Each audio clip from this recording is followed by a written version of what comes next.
میرے غیر مسلمان بھائیوں اور بہنوں سے کیا یہ سنہرا موقع ہے؟ آپ اسلام کے متعلق کوئی بھی سوال پوچھ سکتے ہیں. آپ چاہے تو میرے لیکچر پہ تنقید کر سکتے ہیں، مجھے کوئی اعتراض نہیں. آپ کو اگر قرآن مجید میں کوئی غلطی لگتی ہے تو قرآن مجید کے بارے میں سوال پوچھ سکتے ہیں. آپ کو لگتا ہے اسلام کی کوئی تعلیم ہے جو آپ کو لگتا ہے کہ صحیح نہیں ہے، آپ کا یہ موقع ہے. آپ اسلام کے بارے میں کوئی بھی سوال پوچھ سکتے ہیں، عیسائیت کے بارے میں، ہندوازم کے بارے میں، یہودیت کے بارے میں. میں طالب علم ہوں اسلام اور دیگر مذاہب کا، میں اسٹوڈنٹ ہوں اسلام اور کمپیریٹو ریلیجن کا.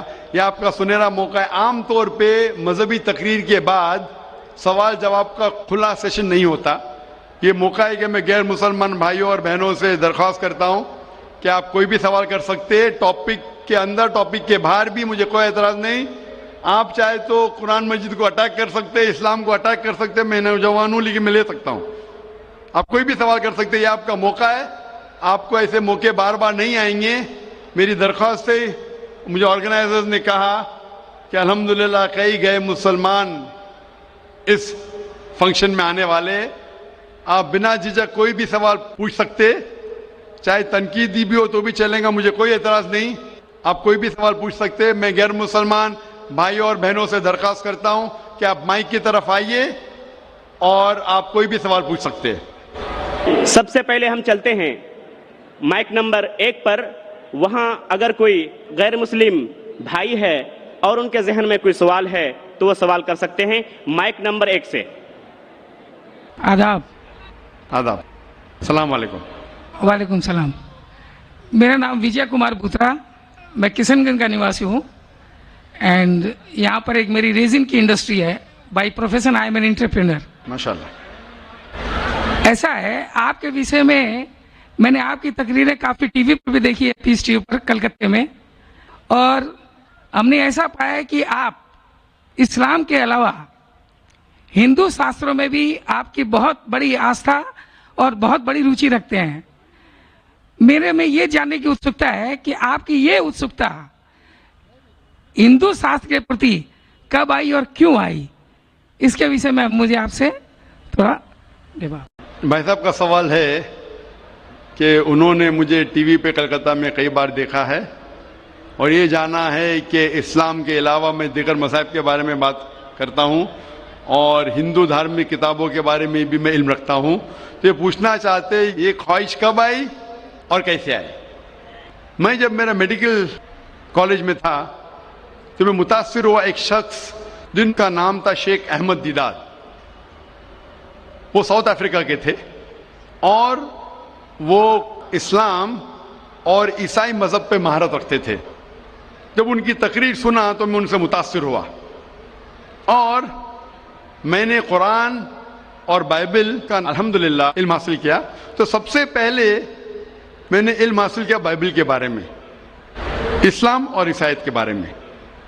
اور جب میں ان سے ملا انہوں نے کہا کہ اسلام اور عیسائیت پہ کئی لوگ تقریر کر چکے اور کئی کتابیں لکھ چکے، لیکن ہندو مذہب اور اسلام کے بارے میں وہ چند کتابیں ہیں.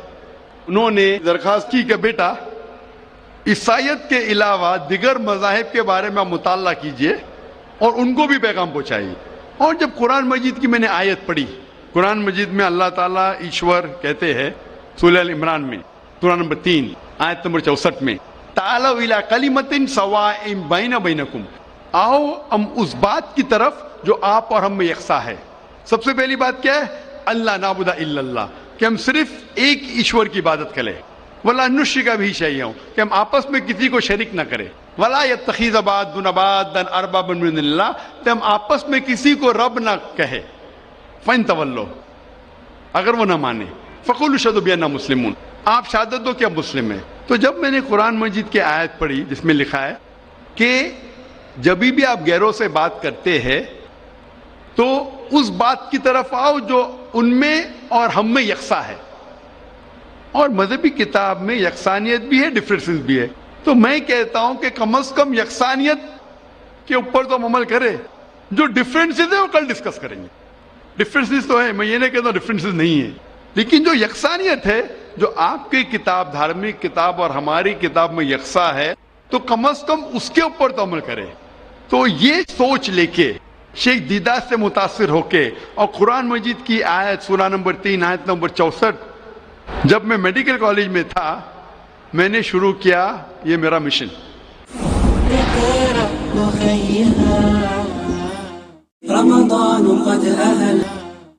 اور پھر میں نے تحقیق کرنے لگا. عیسائیت مذہب کا تو اتنے اچھے سے مطالعہ کیا تھا شیخ احمد دیداد نے کہ مجھے زیادہ تحقیق کرنے کی ضرورت نہیں پڑی, لیکن میں تحقیق شروع کیا ہندو مذہب کے بارے میں. پھر میں نے ہندو ودوان کی اسکالرس کی کتابیں پڑھنے لگی اور ڈھونڈنے لگا کیا یکساں ہے. لیکن قرآن مجید میں کہا گیا ہے کہ سب سے پہلی بات ہے اللہ نعبد الا اللہ, کہ ہم صرف ایک ایشور, ایک بھگوان, ایک اللہ کی عبادت کریں. تو جب قرآن مجید میں لکھا ہے کہ یکسانیت میں سب سے اہم ہے کہ ایک خدا, تو میں ڈھونڈنے لگا کہ ہندو مذہب کی کتاب میں خدا کے بارے میں کیا لکھا ہے. جب پڑھنے لگا تو مختلف کتابیں تھے, مختلف اسکالرس تھے. مختلف اسکالرس کو پڑھنے کے بعد پتا چلا کہ ایک ہوتا ہے کہ مذہب کو جاننا کتابوں کے ذریعے اور ایک مذہب کے ماننے والوں کے ذریعے. کبھی بھی مذہب کو جاننے کے لیے مذہب کے ماننے والوں کو مت دیکھو, ہو سکتا ہے وہ ماننے والے خود نہیں جانتے کہ ان کا مذہب کیا کہتا ہے. تو مذہب کو جاننے کے لیے سب سے بہترین طریقہ ہے کہ مذہب کی کتابوں کا مطالعہ کرے. تو میں نے ہندو مذہب کی کتابوں کا مطالعہ کرنا شروع کیا, وید کا, اپنشد کا, بھگوت گیتا کا, رامائن کا, مہابھارت کا. جب مطالعہ کرنے لگا تو عام طور پہ جب ہم پوچھتے ہیں ہندو سے, سب سے پہلی بات کہ میں ایک ایشور میں مانے. عام ہندو سے پوچھتے ہیں کہ کتنے بھگوان میں آپ مانتے ہیں, تو کچھ ہندو کہیں گے 3, کچھ کہیں گے 100, کچھ کہیں گے 1000, کچھ کہیں گے 33 کروڑ. لیکن اگر آپ ایک ودوان ہندو سے پوچھیں گے جو اپنے ہندو مذہب کا مطالعہ کر چکا ہے, مذہبی کتابوں کا مطالعہ کر چکا ہے, وید پڑھ چکا ہے, تو وہ کہیں گا کہ ہندوؤں کو صرف ایک خدا میں ماننا چاہیے. لیکن عام ہندو مانتا ہے فلسفی جسے کہتے ہیں پینتھیزم. عام ہندو کہتا ہے کہ سب کچھ خدا ہے, پیڑ خدا ہے, چاند خدا ہے, سورج خدا ہے, انسان خدا ہے, سانپ خدا ہے. ہم مسلمان کہتے ہیں سب کچھ خدا کا ہے, پیڑ خدا کا ہے, چاند خدا کا ہے, سورج خدا کا ہے, انسان خدا کا ہے, سانپ خدا کا ہے. تو یہ اہم فرق ہے عام ہندو اور عام مسلمان میں. عام ہندو کہتا ہے سب کچھ خدا ہے, ہم مسلمان کہتے ہیں سب کچھ خدا کا ہے. تو یہ فرق ہے صرف کا. اگر یہ کا کے فرق کو مٹا لے تو ہم ہندو اور مسلمان ایک ہو جائیں گے. کیسا کرنا چاہیے؟ تعالوا الی کلمۃ سواء بین بینکم, آؤ اس بات کی طرف جو آپ اور ہم میں یکساں ہے. تو جب میں ہندو مذہب کی کتابوں کا مطالعہ کرنے لگا تو ایک اہم کتاب کا نام ہے اپنشد. اپنشد میں لکھا ہے, Chandogya Upanishad chapter number 6 section number 2 شلوکا نمبر 1 میں ایکم ایودتیم, خدا ایک ہے دوسرا نہیں ہے. جب ہم پڑھیں گے سوتا ستارہ اپنشد چیپٹر نمبر 6 شلوکا نمبر 9 میں ناچس کسج جنیتا ن چدیپا, یہ سنسکرت کوٹیشن ہے جس کے معنی ہے اس خدا, اس ایشور کا کوئی رب نہیں, اس ایشور کے کوئی والدین نہیں, اس کے اوپر کوئی نہیں ہے, اس کی والدہ نہیں, اس کے والد نہیں ہے. لکھا ہے سوتا ستارہ اپنشد میں چیپٹر نمبر 4 شلوکا نمبر 19 میں ن